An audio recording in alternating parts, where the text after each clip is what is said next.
کہ ایمان کسے کہتے ہیں، ایمان کی ڈیفینیشن کیا ہے، ایمان کا پریچے کیا ہے۔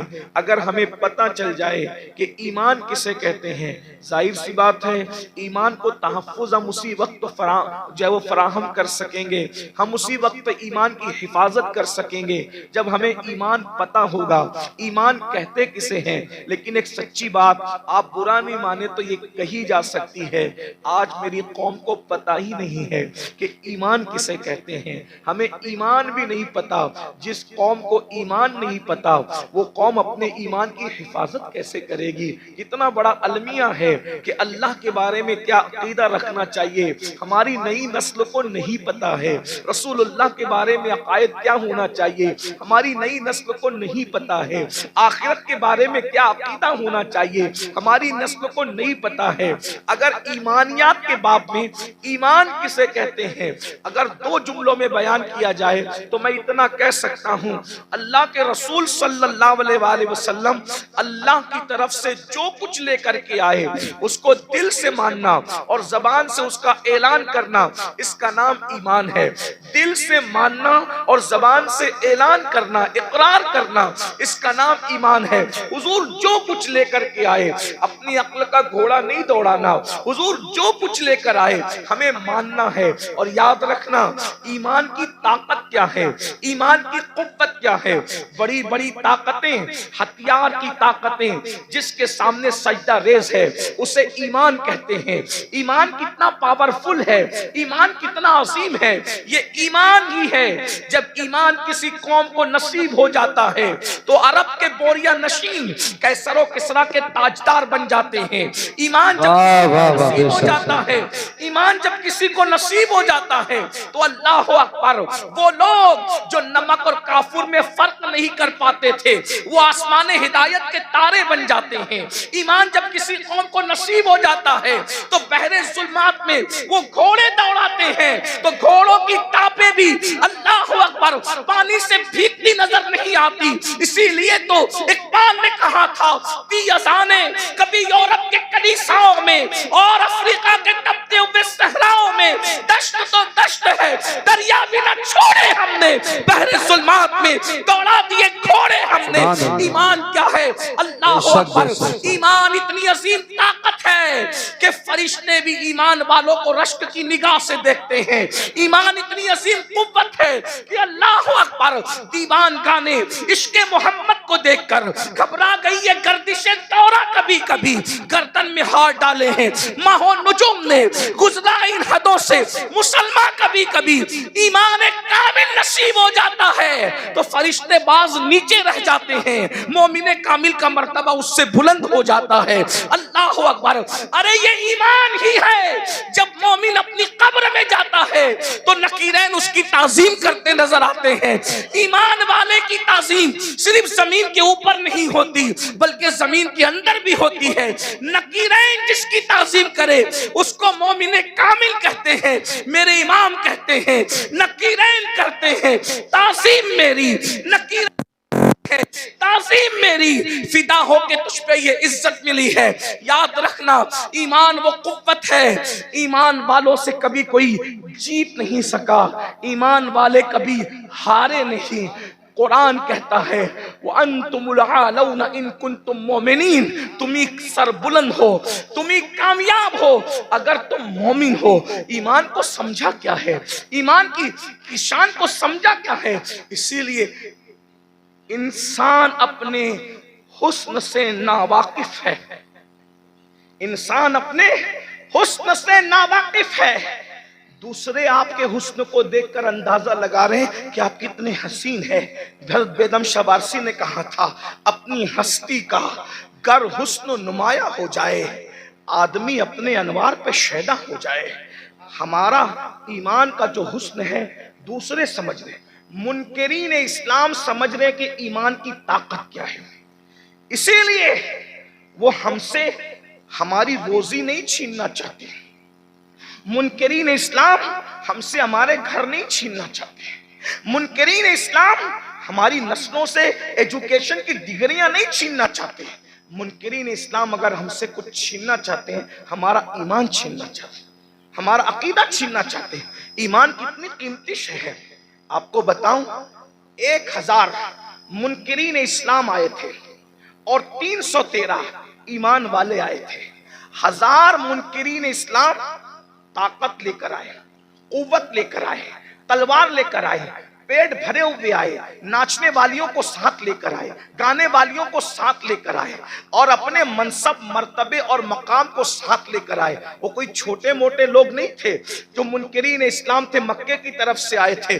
لیکن 313 ایمان والوں نے کیا کیا پتہ ہے؟ 313 ایمان والوں نے ان 1000 لوگوں کو دھول چٹا دیا. اور آپ کو کیا پتہ ایمان کی طاقت کیا ہے؟ جس وقت اللہ نے حضرت انسان کو بنایا تو اس وقت حضرات فرشتوں نے کہا کہ یہ زمین پہ جا کے خون ریزی کریں گے. پتا چلا خون بہانا فرشتوں کو پسند نہیں. ان کی عادت کیا ہے؟ صرف تسبیح اور تحلیل کرنا, صرف تسبیح کرنا, تحلیل کرنا. ان کو مارنا پیٹنا پسند نہیں ہے. لیکن مومن کی شان کیا ہے؟ جب مومن بدر میں آتا ہے تو فرشتوں کو حکم ہوتا ہے کہ مقام تسبیح اور مصلی چھوڑو, اور جس جنگ سے تمہیں نفرت تھی مومنوں کی اتباع میں جا کر تم بھی جنگ کرنا شروع کرو. مومن کی شان. ملائکہ آتے ہیں, 5000 ملائکہ بدر میں نازل ہوتے ہیں, قطار در قطار. اور صرف ملائکہ نہیں آتے بلکہ سارے فرشتوں کا جو سردار ہے وہ بھی رسول اللہ کا سپاہی بن کر کے زمین پر آتا ہے. مومن کو آپ نے سمجھا کیا ہے؟ مومن کی شان کیا ہے؟ اسی لیے ایمان چھیننے کی کوشش کی جاتی ہے. اور ہمیں مومنوں کو ایمان کی اہمیت نہیں. ہم اپنے بچے کو تاجر تو بنانا چاہتے ہیں, ہم اپنے بچے کو ڈاکٹر تو بنانا چاہتے ہیں, ہم اپنے بچے کو انجینئر تو بنانا چاہتے ہیں. خطیب بنایا, ادیب بنایا, ڈاکٹر بنایا, انجینئر بنایا, ٹیچر بنایا, سب بنایا. کیا اپنے بچوں کو مومن بھی بنایا؟ ڈاکٹر بنانے کا انکار نہیں ہے, ڈاکٹر بناؤ. بھائیو یہ ڈاکٹر بننے کا شوق لوگوں میں ابھی ہے. نعرہ تکبیر, نعرہ رسالت, مسلک اعلی حضرت استاذ العلماء حضور مفتی محمد اسماعیل صاحب قبلہ, استاذ العلماء حضور مفتی محمد. آپ بیٹھے, بالکل بیٹھے رہیں, آپ علماء استقبال کریں گے, آپ بالکل بیٹھے رہیں. ماشاءاللہ بہت اچھا مجمع ہے. نعرہ تکبیر, نعرہ رسالت, مسلک اعلی حضرت. اتنی طبیعت علیل ہے حضرت کی, اس عمر میں بھی دیکھیے ماشاءاللہ حضرت تشریف لا چکے ہیں. استاذ العلماء زینت مسند افتہ حضرت اللہ حضرت علامہ حضور مفتی محمد اسماعیل صاحب قبلہ تشریف لا چکے ہیں. حضرت کو آگے لے لیں تاکہ سارے لوگ حضرت کے نورانی چہرے کی زیارت کریں. نعرہ لگائیں محبت سے, عمر دیکھیں حضرت کی, سب جانتے ہیں, پورا علاقہ جانتا ہے. نعرہ تکبیر, پیچھے والے بھی ذرا آواز بلند آواز سے نعرہ لگائیں. نعرہ تکبیر, نعرہ رسالت, مسلک اعلی حضرت حضور مفتی اسماعیل صاحب قبلہ, حضور سید امین القادری صاحب قبلہ, علماء اہل سنت. سبحان اللہ.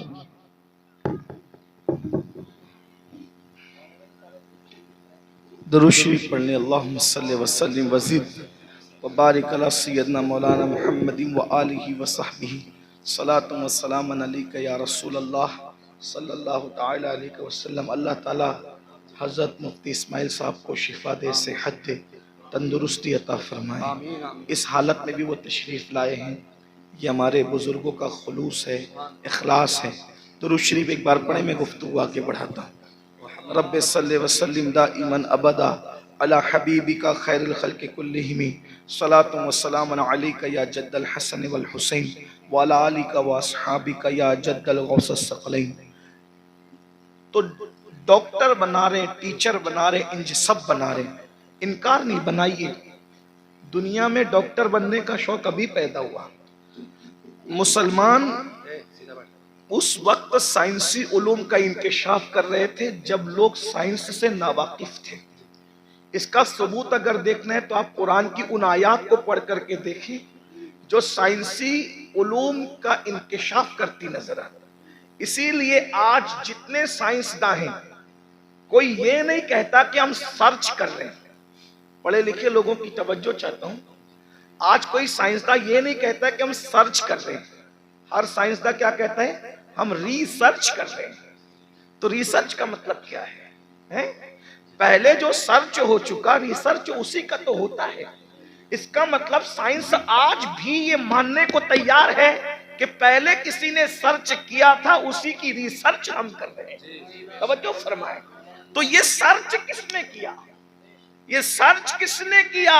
آپ قرآن اٹھا کر دیکھیں تو پتا چلے گا ماں کے پیٹ میں بچہ کب کس وقت کس شکل کا ہوتا ہے۔ ہر مذہب خاموش ہے، اگر کوئی جواب دے رہا ہے وہ اسلام ہے اور صرف اسلام ہے۔ سبحان اللہ، سبحان اللہ۔ آپ دیکھیں نا، یہ جو سرچ پیش ہے، آج لوگ ریسرچ کر رہے ہیں، سرچ تو ہم نے کیا ہے، تلاش تو ہم نے کیا ہے۔ اللہ اکبر۔ اسی طریقے سے فرعون کی ممی کے بارے میں، اس کی لاش جو میوزیم میں پڑی ہوئی ہے، اس کے بارے میں جب پی ایم کیا گیا تو ڈاکٹر اور سائنسداں اس نتیجے پہ پہنچے کہ یہ سمندر میں ڈوب کر کے مرا ہے۔ یہ رپورٹ تھی اس کے پی ایم کی، لیکن سوچا کہ آخر یہ ڈوب کے مرا، سمندر میں ڈوبنے والا باہر کیسے نکل سکتا ہے؟ سارے مذاہب کی کتاب خاموش تھی۔ اسلام نے کہا، قرآن نے کہا کہ ہم نے تیری لاش کو اس لیے بچایا تاکہ ہم تجھے لوگوں کے لیے عبرت بنا دیں۔ دیکھو قرآن بولتا نظر آیا۔ میرے بھائیوں، ایمان کی، اسلام کی عظمت کو سمجھو۔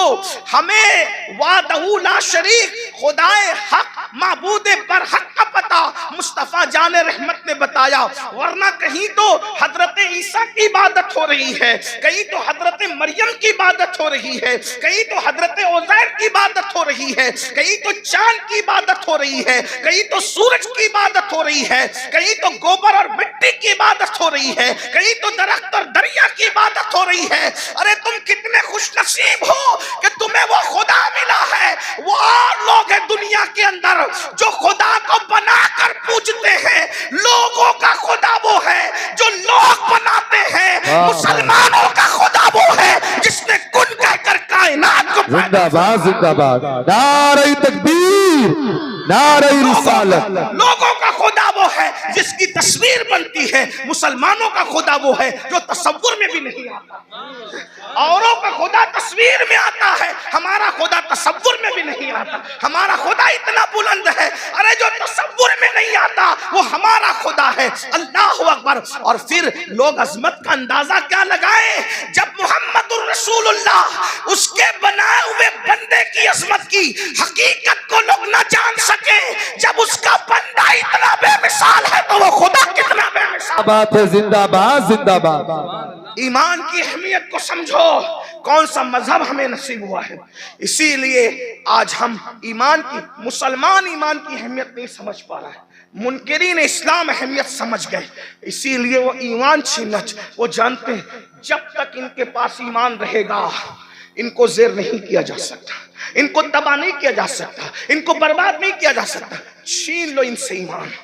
ان کے پاس داڑیاں رہے چلے گا، ان کے پاس ٹوپیاں رہے چلے گا، ان کے پاس مدرسے رہے چلے گا، ان کے پاس اسکول رہے چلے گا، ان کے پاس جو ہے وہ سرٹیفکیٹ رہے چلے گا، ان کے پاس ایمان نہیں رہنا چاہیے۔ اسی لیے ایمان چھیننے کے لیے منصوبے بن رہے ہیں، الگ الگ منصوبے، داخلی منصوبے، خارجی منصوبے۔ بہت خطرناک چیلنجز کا ہمیں سامنا ہے، اور آج ہمیں بچہ ڈاکٹر بنے، انجینئر بنے، تاجر بنے، اس کا مستقبل سدھر جائے، سب کو فکر ہے۔ اگر فکر نہیں ہے، ایمان کی فکر نہیں ہے۔ نبیوں کی فکر کیا تھی؟ اچھا کچھ تو اتنے دیر ہوشیار ہے، کہتے ہیں مولانا ہمارے بچے تھوڑی بگڑیں گے۔ اور تو کون سا دین پر ہے جو تیرے بچے دین پر قائم رہیں گے؟ کس بگڑنے کی، سدھرنے کی بات کرتے ہو جس قوم کو کلمہ پڑھنا نہیں آتا؟ ہمارے بزرگوں نے کہا کہ نکاح کی محفل میں جاؤ تو کلمہ پڑھاؤ تو نہیں پڑھ پاتے، تو جو شادی کی خوشی کے موقع پر قاضی کے پڑھانے پہ کلمہ نہیں پڑھ پاتے، وہ موت کے اضطراب میں کیا کلمہ پڑھ پائیں گے؟ بتائیں نا، آپ کس ایمان کی بات کرتے ہیں؟ آپ کس ایمان اور عقیدے کی بات کرتے ہیں؟ بھائیوں میری قوم کو کلمہ نہیں آتا ہے، انہوں نے گانے تو حفظ کر رکھے ہیں، قرآن کی کتنی آیتیں حفظ ہے ذرا اپنے آپ میں ڈوب کر سوچ۔ میں کوئی ڈانٹ پیٹنے نہیں آیا، آپ کو کوسنے نہیں آیا، لیکن یہ محفلیں احتساب کی محفلیں، یہ محفلیں جنت بانٹنے کی محفلیں نہیں ہیں۔ میں اس کا قائل نہیں ہوں، اس لیے کہ ہم لوگ فکر رضا کے وارث، فکر رضا ہماری محافظ، ہم وہ لوگ نہیں ہیں کہ کہیں اس کو دیکھو اس کو دیکھو جنت ملے گی، میں اس کا سخت مخالف ہوں۔ جو قوم غسل جنابت سے نہ واقف ہو، تم اس کو کیا جنت بانٹ رہے ہو، بیوقوف بناتے ہو۔ اللہ کو ہمیں منہ نہیں دکھانا ہے، خدا کو کیا منہ دکھاؤ گے؟ بتاؤ تو صحیح، جب وہ سن لیں گے کہ مفتی اسماعیل صاحب کے چہرے کو دیکھ کے جنت ملتی ہے، امین القادری کے چہرے کو دیکھ کے جنت ملتی ہے، مفتی جلیل صاحب کے چہرے کو دیکھ کے جنت ملتی ہے، بیوقوف ہے پھر وہ فجر میں اٹھیں گے؟ بیوقوف ہے وہ فجر میں اٹھیں گے؟ نہیں میرے بھائی، ہمیں اپنی قوم پہ اتنا ظلم نہیں کرنا چاہیے۔ جو قوم کلمہ یاد نہ رکھے وہ قوم کیسے جنت میں جائے؟ کچھ لوگ ہم سے لڑتے ہیں کہ تو لوگوں کو مایوس کرتا، میں نے کہا میں مایوس نہیں کرتا۔ ہم کیسے مایوس کر سکتے ہیں؟ ہمارے یہاں تو ایمان کی ڈیفینیشن یہ ہے، الایمان بین الخوف والرجاء، ایمان خوف اور امید کی درمیانی کیفیت کا نام ہے۔ ہم قوم کو مایوس کیوں کریں گے؟ لیکن جو قوم اتنی بے باک ہو چکی ہو کہ بڑی معذرت کے ساتھ، یہاں کے حالات ایسے نہیں ہوں گے لیکن ہم پورا ہندوستان گھومتے ہیں اور بڑی بات نہیں کرتے، دنیا میں بھی جاتے ہیں ہندوستان کے علاوہ۔ لوگ اتنے غافل ہو گئے اپنے دین سے کہ جن کی نگاہ پاپ سے اس کی سگی سالی محفوظ نہیں ہے، اس قوم کو ہم چہرے دکھا کے کیا جنت بانٹیں گے؟ جس قوم کی نگاہ سے اس کی چچا زاد بہن محفوظ نہیں ہے، ہم اس قوم کو کیا جنت کی بشارتیں دیں گے؟ میرے بھائیوں، حالات اتنے دردناک ہیں۔ اب حالات تو یہ ہے کہ معاذ اللہ بیٹیاں جوان ہو جائے تو بعض جگہ وہ باپ کی نگاہ سے محفوظ نہیں ہے۔ اتنی غفلت کا حال ہے، خشیت اتنی اٹھ چکی ہے، خشیت ربانی اٹھ چکی ہے۔ میں جانتا ہوں ہم گراؤنڈ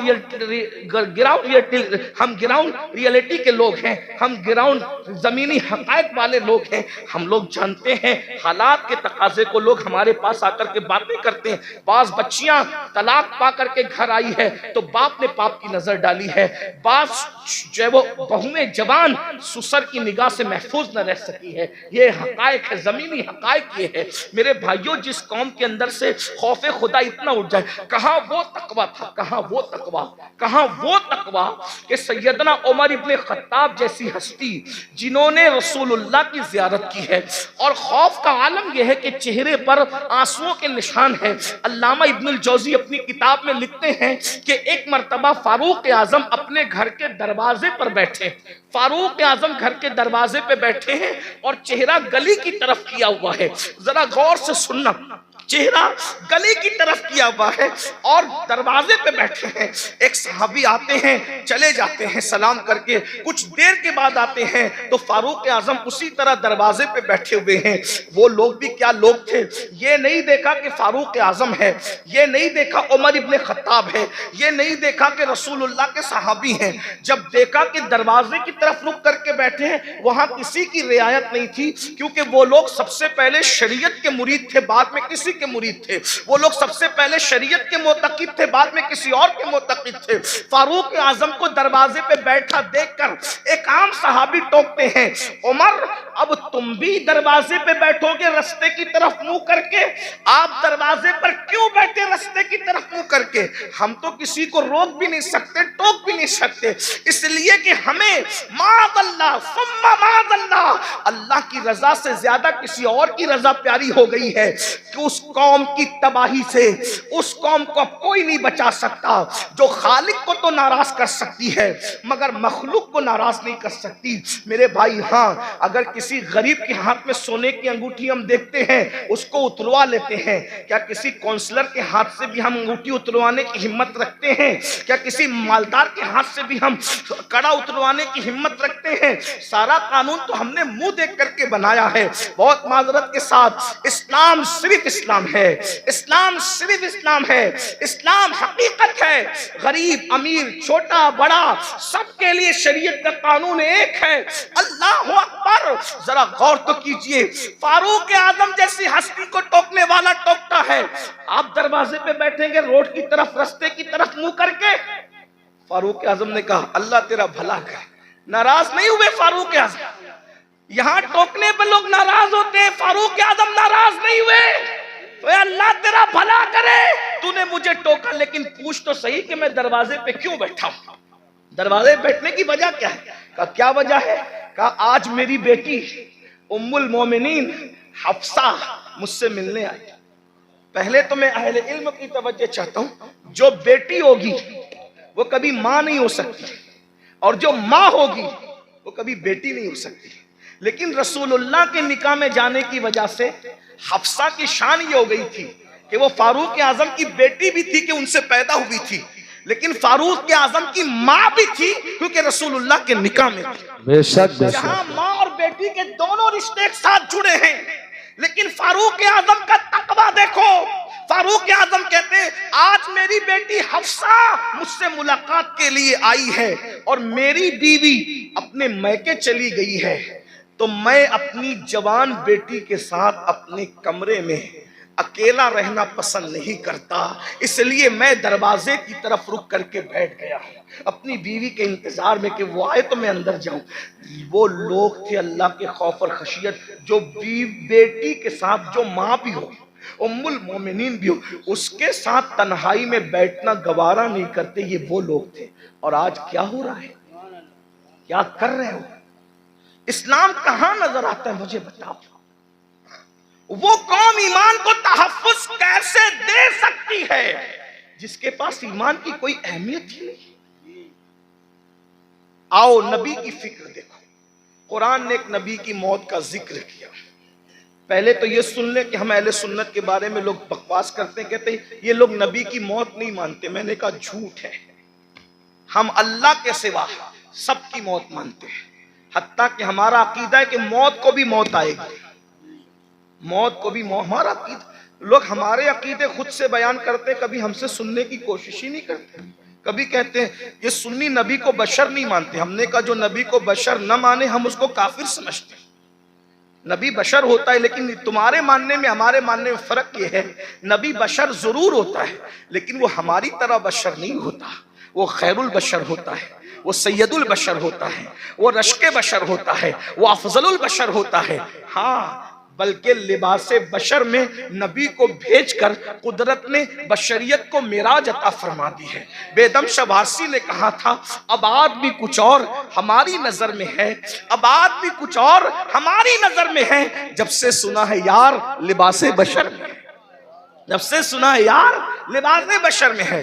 تو نبی کو موت آتی ہے، اور نبی کو موت آئی.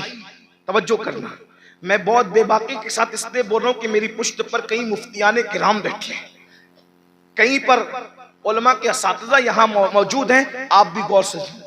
نبی کو موت آئی لیکن نبی مر کے مٹی میں نہیں ملے. موت آئی مگر ایک آن کے لیے آئی، جس کو اہل سنت کا امام یوں بیان کرتا ہے انبیاء کو بھی اجل آنی ہے مگر ایسی کہ فقط آنی ہے. پھر وہی موت کے بعد ان کی حیات مثل سابق وہی جسمانی ہے. اس کی ازواج کو جائز ہے نکاح، اس کا ترکہ بٹے جو فانی ہے. تو زندہ ہے واللہ، تو زندہ ہے واللہ، میری چشم عالم سے چھپ جانے بے شک. سبحان اللہ سبحان اللہ. ایک نبی کی موت کا ذکر ہو رہا ہے. قرآن کہتا ہے اذ حضر یعقوب الموت، سورۃ البقرہ ہے. اللہ پاک ارشاد فرماتا ہے اور یاد کرو، اذ یاد کرو، حضر یعقوب الموت. ہائے ہائے، قرآن بیان کر رہا ہے نبی کی موت کو. کیا کہا؟ حضر یعقوب الموت. حضر یا موت حاضر ہوئی. موت حاضر ہوئی کہاں؟ یعقوب علیہ السلام کے پاس. پتا چلا انبیاء کی بارگاہ وہ ہے جہاں موت بھی حاضر ہوتی ہے، موت بھی حاضری دیتی ہے. ہاں، اس کا مطلب یہ کہ تم اور طرح مرتے ہو، انبیاء اور طرح دنیا سے تشریف لے جاتے ہیں. اذ حضر، دیکھیے حاضر ہونے میں اور تشریف لانے میں فرق ہے.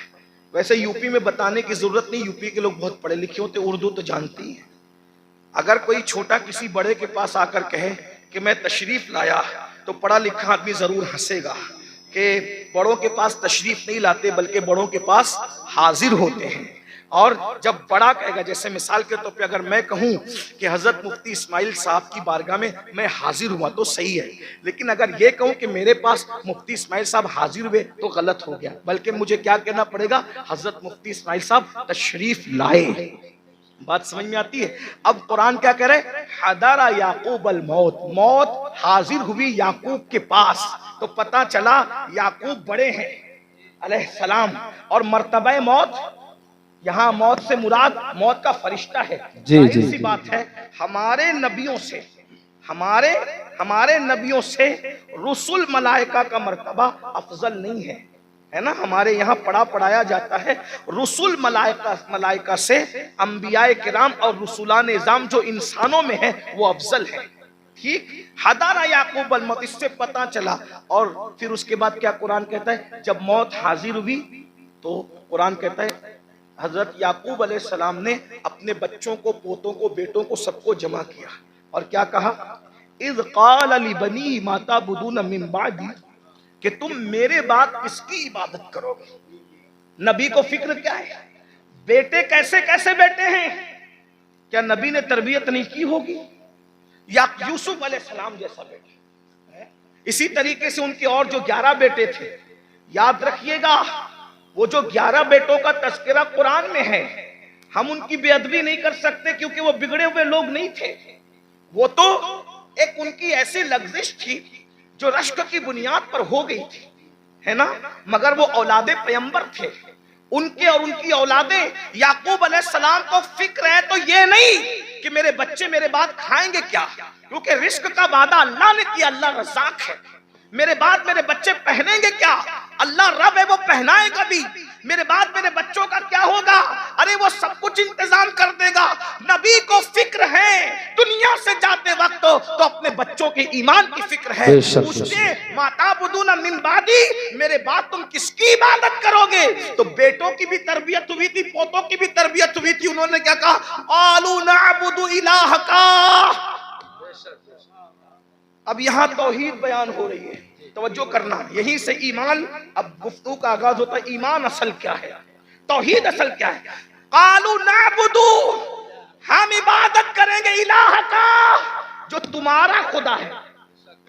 یہ نہیں کہا اللہ کی عبادت کریں گے، یہ نہیں کہا اللہ کی عبادت کریں گے. کیا کہا؟ الہ کا، آپ کے خدا کی عبادت کریں گے.